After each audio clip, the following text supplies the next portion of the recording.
초대교인들은 이렇게 세상 사람들이 이해할 수 없는 삶을 살았고, 그런 세상 사람들이 이해할 수 없는 삶을 살았기에 하나님께서 그들에게 날마다 사람의 수를 더해 주었다고 기록하고 있습니다.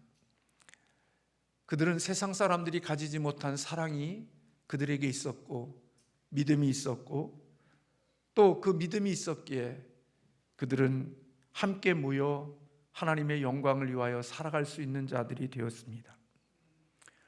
오전에도 그런 말씀을 드렸습니다마는 예수 그리스도를 믿는 사람들은 주인이 바뀐 사람입니다. 과거에 우리는 내가 주인이었지만 예수님을 영접하여 예수님의 사람이 되어진 다음부터는 우리가 우리의 주인이 내가 아니라 하나님 예수님이 우리의 주인이 된 사람입니다.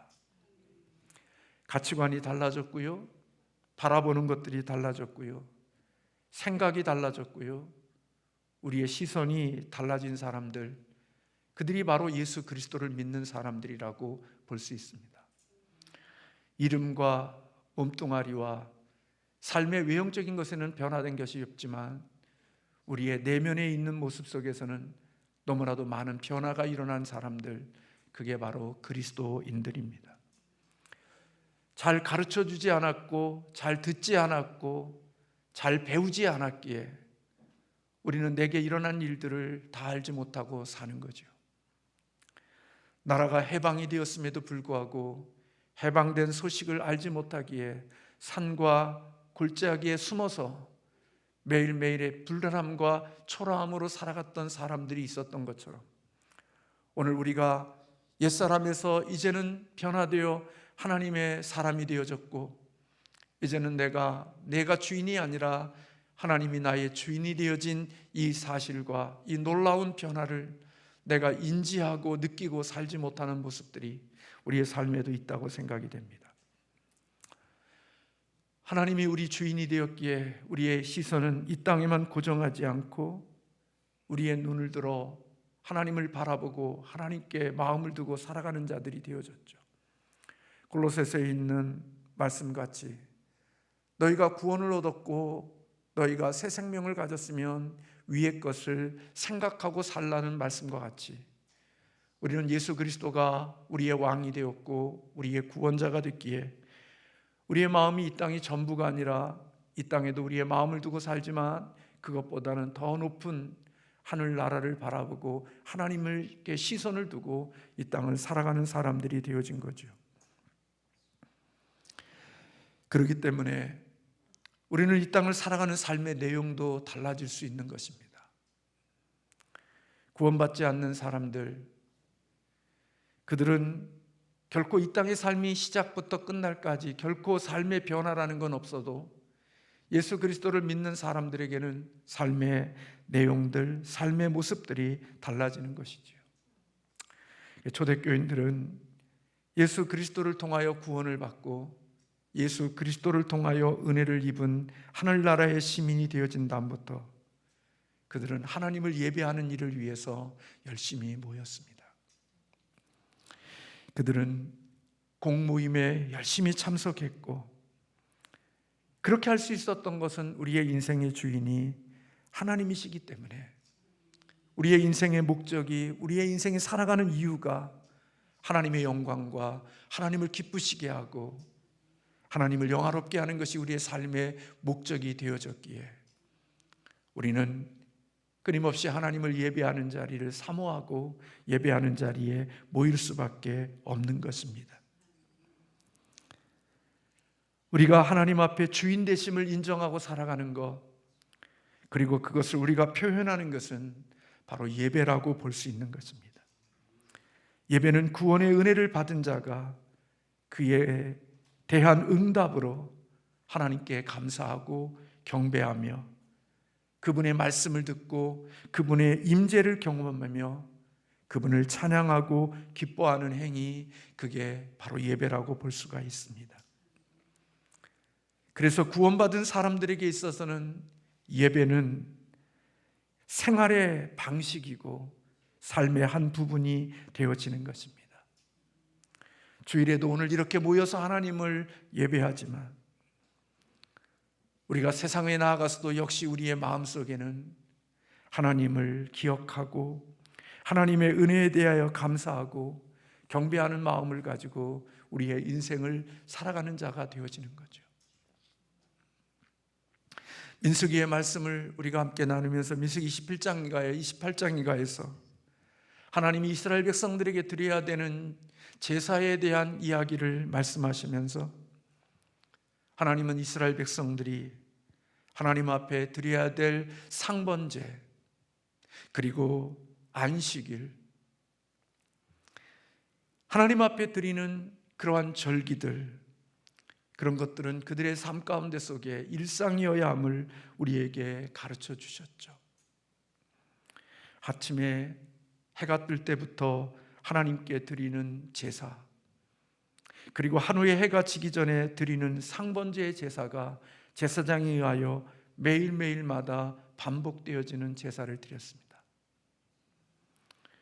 그리고 안식일이 되어지면 하나님은 안식일을 기억하여 제사를 드리라고 말씀하셨고, 그리고 첫 달의 첫날이 되어지면 하나님께서는 첫날을 하나님께 구별하여 월상 예배로 하나님께 드리라고 말씀해 주셨고, 그 위에도 하나님은 각종 절기를 말씀해 주시면서 이스라엘 백성들의 삶이 예배와 분리될 수 없는 사람들을 가르쳐 주셨습니다. 상번제로 하루하루를 하나님께 드리고, 안식일을 일주일의 날의 하루를 하나님께 드리고, 한 달의 첫날을 하나님께 월상 예배로 드리고, 그리고 각종 하나님의 주시는 절기들을 통하여 그들이 하나님의 은혜를 기억하고 예배하는 삶을 살도록 허락하셨던 것을 볼 수 있습니다. 이 땅에서 우리가 하는 행위 중에 유일하게 우리가 새하늘과 새 땅으로 들어가서도 이어질 행위를 많은 사람들은 예배라고 말합니다. 그러기에 이 땅에서 우리가 예배를 드리는 것은 대충 드리는 예배가 아니라 하나님이 우리에게 주시는 그 영원한 나라에서 우리가 영원토록 드려야 될 예배이기에, 우리는 이 땅에서의 예배도 대충 드리는 예배가 아니라 그런 하나님의 주실 그 영원한 나라를 생각하며 그런 예배를 드리는 훈련들과 그런 시간들을 가져야 되는 것이지요. 제가 언젠가도 말씀을 드렸습니다마는 이 땅에서의 우리의 신앙인의 삶은 예선전과 같다, 그런 말씀을 드렸습니다.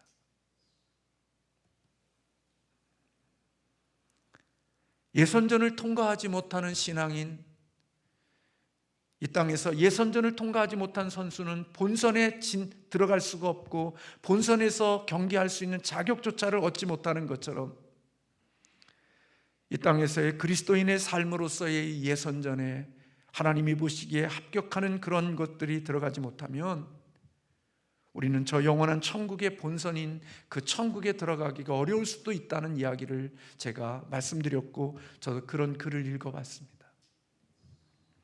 예선전에 참석한다고 해서 모든 사람들이 본선에 들어가는 것이 아닌 것처럼, 이 땅에 교회에 와서 신앙생활 한다고 해서 모든 사람들이 하나님의 본선인 저 천국에 들어가는 것이지 들어가지 못할 수 있다는 사실을 기억해야 한다는 것입니다.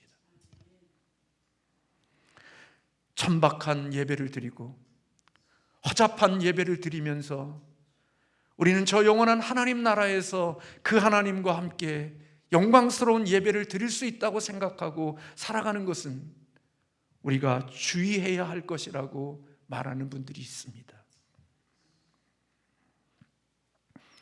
영과 진심으로 하나님을 예배해야 되고, 사모함과 간절함으로 하나님을 예배하는 이러한 자리에 열심히 모이는 사람, 그게 예수님을 진심으로 만난 믿음을 가진 사람들에게 나타나는 현상일 수 있다는 겁니다. 그래서 하나님의 은혜를 주시면 은혜를 주시는 크기만큼 예배를 사모하게 되어져 있습니다. 공예배에 나오는 것뿐만 아니라 내가 개인의 삶 속에서도 예배의 삶을 놓치지 않으려고, 가정에서도 예배하고 나 개인의 삶에서도 삶의 예배를 드리며 하나님 앞에 살아가는 자가 되어지는 것이지요. 성도는요, 예배로 인하여 살아납니다. 하나님이 우리에게 은혜를 주시는 것은 아무데나 던져놓지 않습니다. 그래서 우리는 은혜의 방편이라는 말을 하는 겁니다. 하나님이 은혜를 주시는 통로가 있는 겁니다. 하나님이 우리에게 은혜를 주시는 통로에 가장 귀한 게 바로 함께 모여 예배할 때, 하나님은 그때 하나님이 은혜를 쏟아부어 주시고 그 예배 속에 하나님의 임재가 있는 것입니다. 반대로 어떤 사람은 예배를 통해서 죽기도 합니다. 어떤 사람은 예배를 통해서 살아나기도 하지만 어떤 사람은 예배를 통해서 죽는 사람도 있습니다.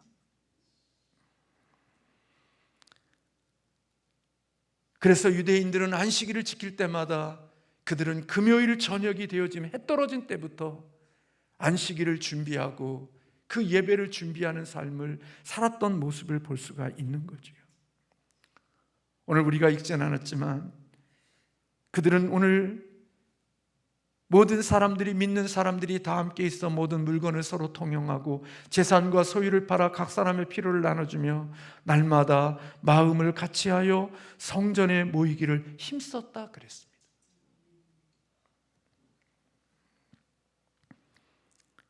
여러분, 교회에서 가장 실천이 어려운 게 무엇입니까?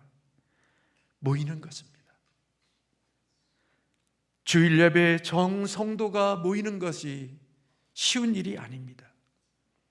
우리 대한민국은 코로나19의 팬데믹의 시간을 지나면서 공적인 모임, 함께 모여 예배하는 이 시간들이 얼마나 무너졌는지 모릅니다. 이제는 다 함께 모여 예배한다는 것이 불가능한 것처럼 되어져 버렸습니다. 목사도 성도도 함께 모여 예배하는 성도의 수가 줄어도 당연히 그러려니 하고 살아가지, 그것으로 인하여 안타까워하거나 그것을 회복하기 위하여 몸부림치는 열정들이 사라진 지가 오래가 되어졌습니다. 그저 주일날 예배 한번 나와서 예배 드리고 나면 신앙의 전부를 다 한 것처럼 생각하고 살아가지요. 그러나 오늘 초대교회는 날마다 성전에 모이기를 힘썼다고 그랬습니다. 여러분, 성전에 모이는 것은 그렇게 쉬운 게 아닙니다. 몸과 마음이 일치가 되어질 때 하나로 모일 수 있는 겁니다. 몸과 마음이 나누어지면 모이기가 쉽지 않은 것입니다. 초대교회는 이렇게 하나로 성전에 매일마다 성전에 모일 수 있었던 것은 그들의 공동체가 사랑의 공동체였고 서로 마음과 하나가 되어졌기에 모이면 그들에게 힘을 얻고 모이면 그들에게 하나님의 은혜가 임했기에 그들은 모이는 것이 기쁨이었고 그 모이는 것이 그들의 삶에 충전이 되어졌기에 그들은 열심히 모일 수 있었던 것입니다. 여러분들은 교회를 나올 때 오늘 또 예배당에 가서 마음에 상처받지 않아야지, 오늘 그 성도를 내가 어떻게 보나, 그 성도의 얼굴을 보는 순간 내 가슴이 무너지는데 내가 어떻게 이 무너지는 가슴을 추스려서 하나님 앞에 예배하는 자리에 나아갈까? 내 마음에 상처와 아픔을 준 자를 어떻게 위장된 모습으로, 상처 입지 않는 모습으로 그의 얼굴을 대할까? 이런 마음으로 교회를 온 것이 아니라 그들은 서로 마음과 그런 모든 것들이 하나가 되어졌고 사랑으로 모였기에 그들은 그렇게 모여서 힘을 얻었다는 것입니다. 언제부턴가 우리 대한민국은 예전에도 그랬지만 지금은 우리의 이념과 체계와 체제와 여러 가지의 일들로 인하여서 이제는 대화가 되지 않는 그런 삶의 단절의 시대를 살아야 되고 침묵으로 살아야 되는 시대가 되어져 버리고 말았습니다. 서로 몸이나 마음이 하나가 될 수가 없는 그런 아픔을 가진 나라가 되어졌고 공동체가 되어져 버리고 말았습니다. 그러나 우리가 그것을 회복할 수 있고 그것을 하나 될 수 있는 것은 복음으로 가능하다고 생각이 됩니다. 그런 모든 것을 넘어 하나님의 복음 안에 우리가 있을 때, 그 복음 안에서 우리는 사랑의 공동체를 만들 수 있고 그 복음으로 이 세상에 있는 것들을 넘을 수 있는 하나님의 은혜가 있는 거지요. 예배를 통하여 우리의 삶 속에 하나님의 말씀이 적용되어지고 하나님의 임재가 그들 가운데 임할 때 우리는 하나님의 놀라운 은혜를 경험하고 그 은혜 속에서 우리는 하나님의 아름다운 공동체를 회복해 나갈 수 있는 거지요. 그래서 여러분, 구원받은 우리들, 믿음을 가진 우리들은 공적인 예배에 열심히 모여야 되는 겁니다. 주님의 마음과 성령의 마음을 가지고 열심히 모여서 하나님 앞에 예배하는 삶을 살아갈 때 하나님은 그 예배를 통하여 우리의 마음과 우리의 생각과 우리의 영혼을 치유하시고 회복하시고 온전케 하시는 은혜를 얻게 해주셔서 이 세상의 관점이 아닌 하나님의 관점으로 이 세상을 볼 수 있고 살아갈 수 있게 하시는 하나님의 능력을 허락해 주시는 줄로 믿습니다. 오늘 여러분들이 이렇게 함께 모여 예배하니까 우리의 예배가 힘 있는 예배가 되는 거예요. 이것보다 더 많은 분들이 하나님을 사랑하는 마음과 공동체를 사랑하는 마음으로 이 자리에 모여 있다면 우리의 예배가 더 하나님의 기뻐하시는 예배로 나아갈 가능성이 있지 않겠어요? 사랑은 언제나 나의 이익을 위한 게 아니라 이웃을 세우는 것이 사랑이라는 말씀을 드렸죠. 내가 그 예배에 참석하지 않으면 손가락 하나 없는 예배, 내가 그 예배에 참석하지 않으면 발가락이 하나 없는 예배, 내가 그 예배에 참석하지 않으면 눈이 하나 없는 예배, 그런 장애의 예배가 되어질까 봐 하나님의 온전한 예배를 위하여 내 손가락과 내 발가락과 내 눈의 역할을 통하여 하나님의 온전함으로 예배할 수 있기를 원하여 공동체의 온전한 예배를 위하여 내 삶을 주님 앞에 힘들고 어려움에도 불구하고 나아가 하나님께 예배하는, 이웃을 사랑하는 마음으로 예배에 나오는 그런 그리스도인들로 인하여 하나님의 예배는 더 아름다워지고 더 힘이 써지는 예배가 된다는 것입니다.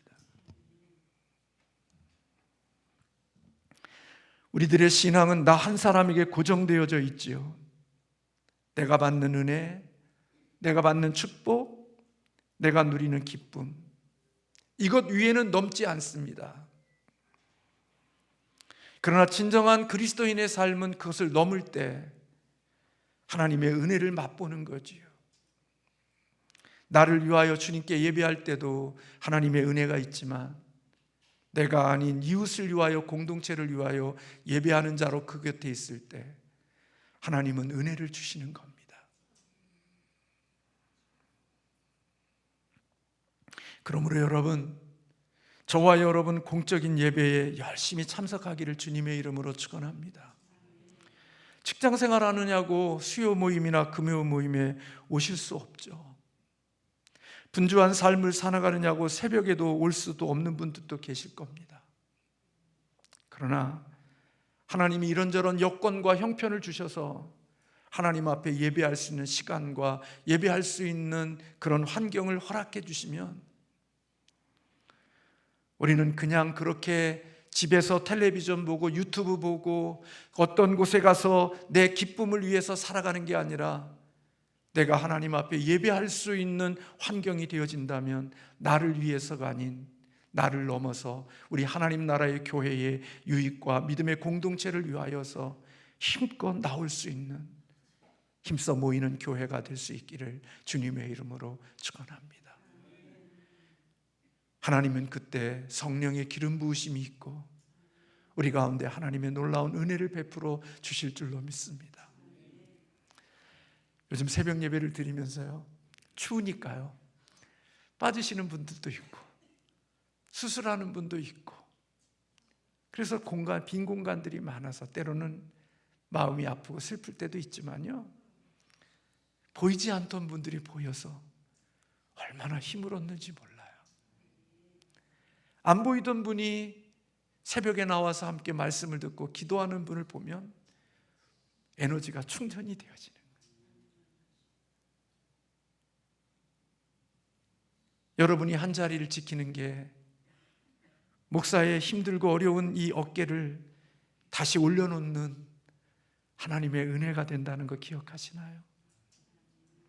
여러분은 별거 아닐런지 모르지만 함께 예배하는 믿음의 옆 사람이 우리 사랑하는 성도님이 함께 와 있는 그 모습을 보면서 더 큰 힘과 더 큰 용기를 가진다는 걸 아시나요?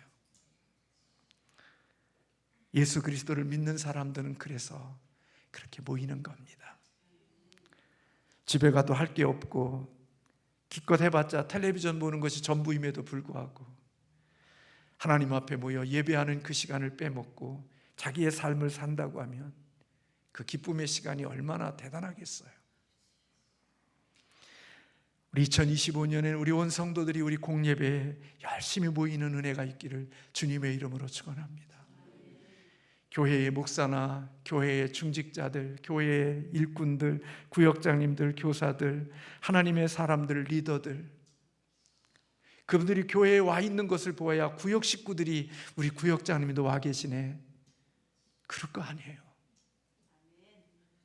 구역원들이 와 있는데 구역장님이 없어. 교회에 평신도가 와 있는데 그 모임에 하나님의 목사가 빠져 있어. 가끔 가다가 제가 주일에 새벽 예배를 드리고 강도사님한테 새벽 예배를 부탁할 때가 있습니다. 저희 집사람이 저에게 하는 말이, 여보, 오늘 설교하지 않으면 그냥 하루 제껴. 좀 당신도 좀 쉬어. 나가지 말고 여기 있어. 유혹이 있습니다. 그 소리 들으면 진짜 나가고 싶지 않아. 그냥 이불에서 누워있고 싶어.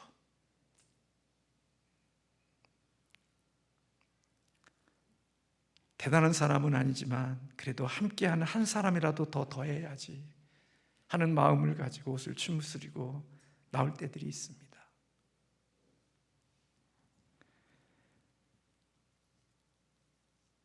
저는 하나님 앞에 이런 열정을 가지고 진짜 주님을 사랑하는 사람들이 하나님이 제 목회 사역 속에 그런 응답을 주시면 좋겠는데, 기도원의 300명과 같은 일꾼들을 하나님이 보내주시기를 위하여 기도하고 있습니다. 교회 다니는 사람 말고 진짜 나를 넘어서 우리 공동체에 하나님의 기름 부으심을 위하여 열심히 모이는 하나님의 사람들, 그런 사람들이 점점 많아진다면 우리의 예배는 더 성령의 임재하심이 있을 것이고, 성령의 임재함이 크면 클수록 우리를 회복하고 치유하고 새롭게 하는 하나님의 능력이 나타날 줄로 믿습니다. 여러분이 그런 그리스도인들이 되어주기를 주님의 이름으로 축원합니다. 오늘 성경 마지막 보강하면서 말씀을 같이 나누면서 어느 성도님이, 목사님, 우리가 그런 성도가 될게요. 우리가 그런 일꾼이 되겠습니다. 저희한테 그렇게 이야기해 주셔서 얼마나 도전이 되고 용기가 되어졌는지 몰라요. 우리 이런 하나님의 예배자가 되기를 주님의 이름으로 축원합니다. 그러면요, 놀랍게도요, 힘들고 어려워서 예배에 나왔는데요, 하나님이 세우시는 은혜가 있어요. 강단에 서고 싶지 않고 오늘 이거 시간은 정말 올라가고 싶지 않는 그때 하나님 앞에 올라갔을 때 놀랍게도 그 약함을 치유하고 약함을 넘어 하나님이 강하게 해주시는 하나님의 은혜를 경험할 때들이 많아요. 그 약함 때문에 강단에 서지 않았으면 더 약해졌을 텐데, 그것을 이기고 주 앞에 섰을 때 하나님이 새 힘을 주시는 것을 경험할 때들이 있어요. 예배는 그런 능력이 있어요. 우리를 회복하고 우리를 치유하고 우리를 새롭게 하는 하나님의 능력이 있는 줄로 믿습니다. 또 하나, 초대교회는 그렇게 다 마음을 같이하여 성전에 모이기를 힘쓸 뿐만 아니라 집에서도 떡을 떼며 기쁨과 순전한 마음으로 음식을 먹었다 그랬어요. 여러분, 우리의 많은 사람들이 교회는 두 날개로 유지되어진다고 말해요. 하나는 모든 사람들이 이렇게 함께 모여 예배하는 하나의 큰 대그룹의 하나의 날개가 있다면, 또 하나의 날개는 소그룹의 날개가 교회에 있어야 한다고 이야기해요. 이 땅의 삶들이 사람이 늘어나는 것을 소망으로 삼지만 사람의 숫자가 늘어나는 게 아니라 진심으로 늘어나야 될 사람을, 하나님을 예배하는 자들이 늘어나야 되는 거예요. 예배의 가치를 알고 예배를 사랑하는 사람들이 늘어나야 되는 거예요. 그래야 인생의 풍파가 왔을 때 예배를 사랑하고 예배의 가치를 여겼던 사람들, 그들로 인하여 교회는 무너지지 않아요. 사람이 많은 것은 코로나 같은 날이 오면 함께 모두가 날아가 버리지만, 예배를 사랑하는 사람들은 그런 코로나의 시기를 지나도 무너지지 않게 하시는 하나님의 축복이 있단 말이에요. 그래서 우리는 놓치고 살았지만요, 코로나의 그 힘든 시기 속에서도 교회가 부흥하고 교회가 건강하게 세워질 수 있었던 교회들, 그들은 그 어려운 가운데 속에서도 소그룹으로 열심히 모여 하나님의 말씀을, 그리고 진리를, 서로 성도의 사랑을 나누는 그런 아름다운 시간들이 온라인상에서 각자 작은 그룹들로 모이는 그런 모임의 시간들로 서로 어려운 시기들을 격려하고 서로 용기를 주며 그 어려운 시기를 지나온 교회들이 많이 있다는 거예요.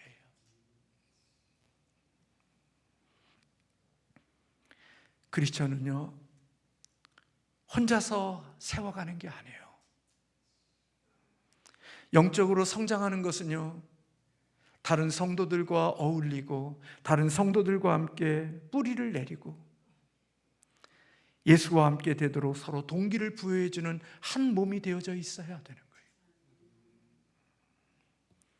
히브리서 10장 24절과 25절에 서로 돌아보아 사랑과 선행을 격려하며, 모이기를 패하는 어떤 사람들의 습관과 같이 하지 말고 오직 권하여 그날이 가까움을 볼수록 더욱 그리하자. 예전에 우리 특세하면 다 자동차 타고 교회 왔잖아요. 멀리 있지만 특세 40일, 21일 동안 할 때에도 우리는 먼 거리에서 자동차를 타고 옆에 지나오는 과정에 있는 성도를 싣고 예배당에 와서 함께 예배를 드렸어요. 얼마나 은혜로웠는데요.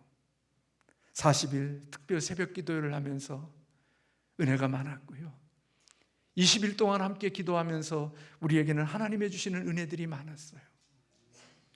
근데 이제는 특별한 새벽 기도에도 그것은 내 일이 아니에요. 목사나 특별히 몇 명의 사람들의 일이지 내가 여기에 속해 있는 일이라고 생각이 되지 않아요. 근데 여러분, 삼양신성교회 등록한 교인의 의무는 믿음을 가지면 모이는 거예요. 그게 성도의 등록교인의 의무인 거예요. 특별한 일이 아니에요.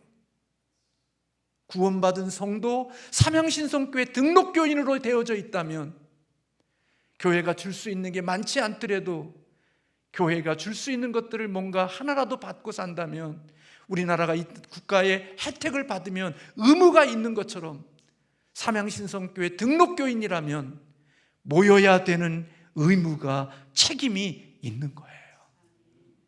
그게 등록교인의 의무예요. 교회에만 교족부를 올리는 게 아니라 내가 삼양신성교회 교적을 올리게 되어지는 순간부터 나는 모이는 일에, 공적인 모임에 나는 열심히 모여야 될 책임과 사명과 의무가 있다는 인식이 우리에게 있어야 한단 말이에요. 제가 이런 설교를 하면 찔리는 게 많아요.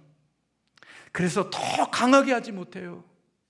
뭐냐면 우리 자녀들이 그렇게 더 잘 모이지 않는 것 때문에 양심의 걸림이 되어지고 위축되어지지만, 그럼에도 그 자식까지를 포함해서 삼양신성교회 등록교인이 되어졌다는 말은, 그리스도인들이 교회가 모이는 일에는 열심히 모이는 책임과 의무가 있다는 사실을 인식하고 살아가는 거예요.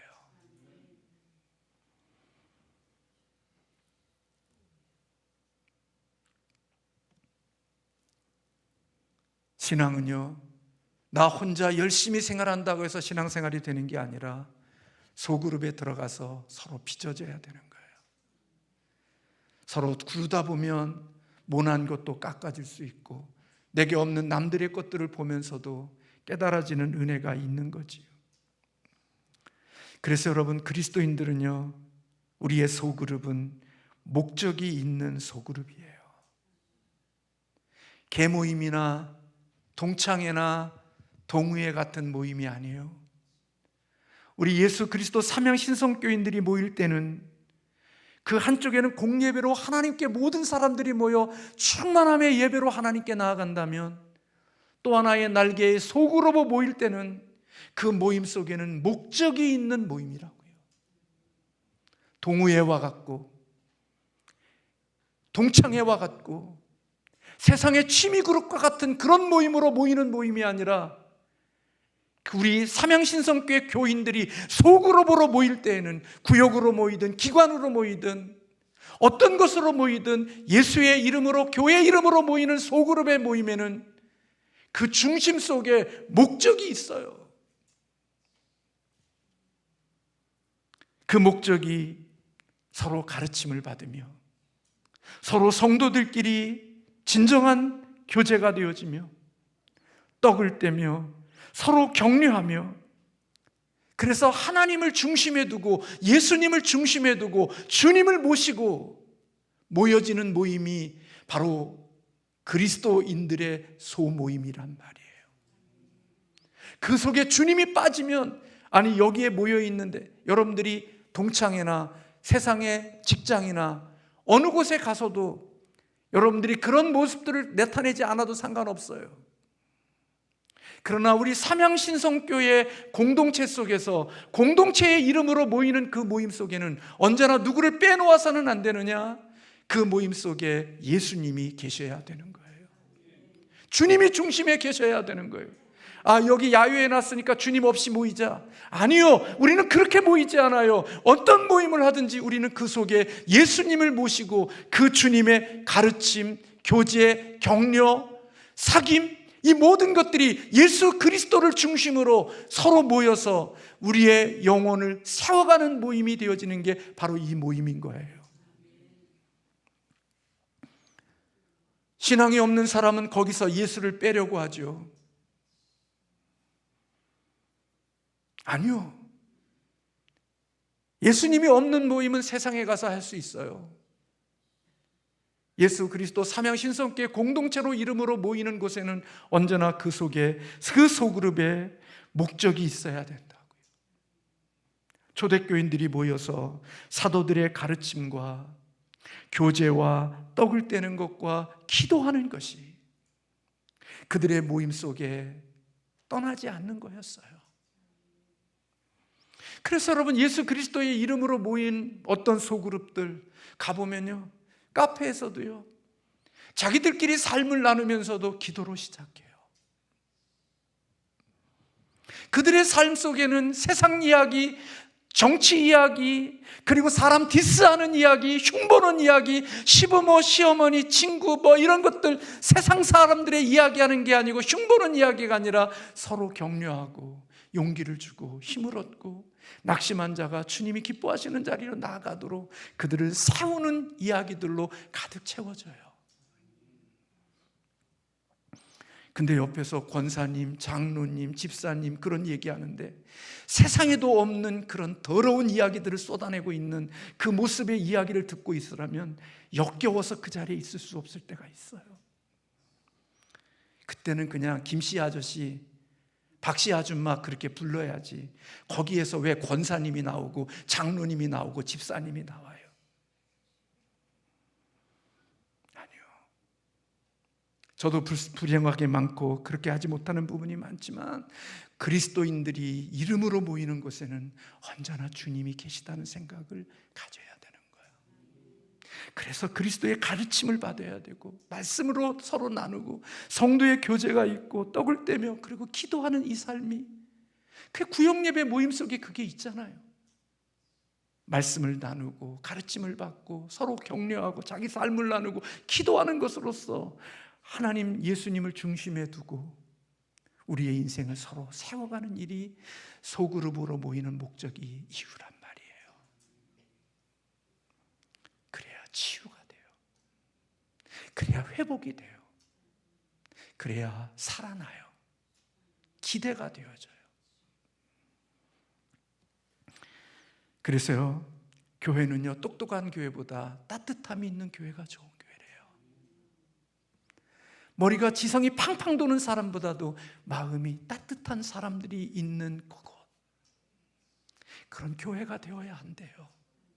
제 책임이 크지만 머리 비상한데 가슴은 냉랭해. 근데 여러분, 겨울에 사람들이 어디에 모이는가 잘 보세요. 뭐 예비군 훈련을 가든지 어디를 가든지, 어디에 사람들이 추운 겨울에 어디에 모이나 조그만 불 피워놓은 곳에 사람들이 옹기종기 모이기 시작해요. 잘나고 똑똑한 사람들의 이야기를 들으러 오는 게 아니라 따뜻한 그곳에 모인다고요. 우리가 생각할 때 구역장님이나 목사는 많은 것을 알고 똑똑한 사람이 구역장이 잘 될 것 같지만, 마음이 따뜻한 사람이 구역을 아름답게 만들어가는 거예요. 지독히 자기 사랑과 자기 인색함으로 머리만 팽팽 도는 사람이 아니라 마음이 따뜻해서 이해하고 같이 울 수 있고 같이 마음을 나눌 수 있는 그런 것이 된다.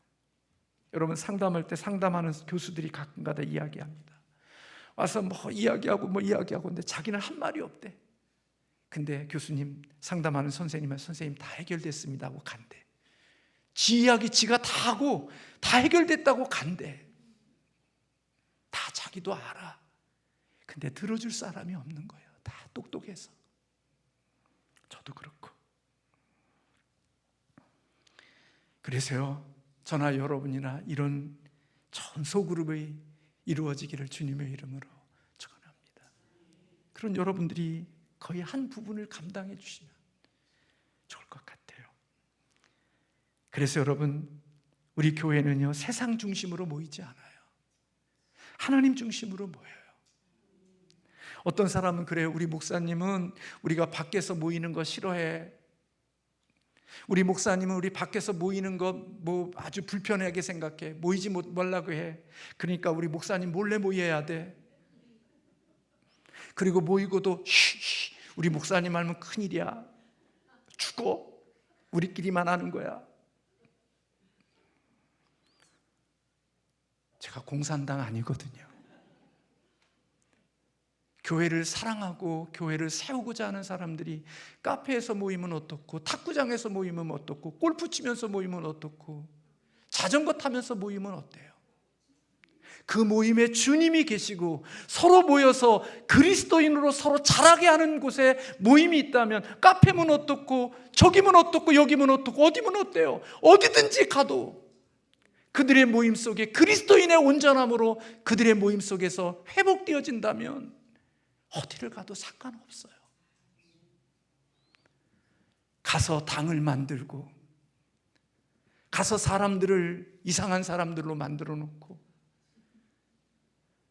이상한 사람들 편을 갈라서 사람들에게 공동체의 당을 나누고 분파를 만들고 하나님의 몸을 찢으니까 그게 그런 모습들이지, 모여서 교회 사랑하고 기도하고 영혼을 회복시키시고 주님이 기뻐하는 일들이 왕성하게 이루어지면 목사가 어디를 가도 주님의 이름으로 모이는 곳에는 아무 상관이 없는 거예요.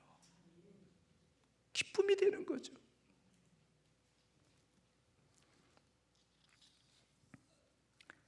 우리 교회가 열심히 모이는 교회가 되기를 주님의 이름으로 축원합니다. 공적인 예배에도 열심히 모이고, 믿음을 가진 사람들이 소그룹으로 전체가 모일 수 없는 주중의 모임 속에도 열심히 참석해서 함께 서로를 세워가는 복 있는 교회가 되기를 주님의 이름으로 축원합니다. 우리 같이 한번 해봅시다. 우리 옆에 있는 우리 믿음의 지체에게 열심히 모입시다. 열심히 모입시다. 힘을 냅시다.